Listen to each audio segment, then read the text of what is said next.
Hi everyone, this is Rajashekar. I am from Hyderabad. I have completed my graduation in Vidyajyoti Institute of Technology by securing of 8.4 CGPA in ECE stream. I have joined Jspiders in the month of March 14, 2024 as an incubation student, and my trainers were I have took the course of full stack Java development here, and my trainers are web development. For web development Ningaraj sir, and for SQL Afro sir, and for Java Kaushik sir and Pawan sir and Vivek sir. Three of them are taken, and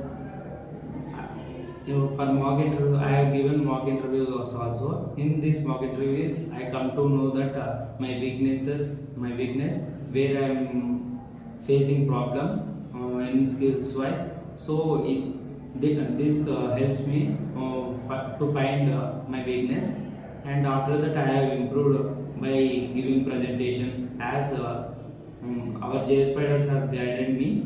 So I was improved in this communication skills, and technically I was developed.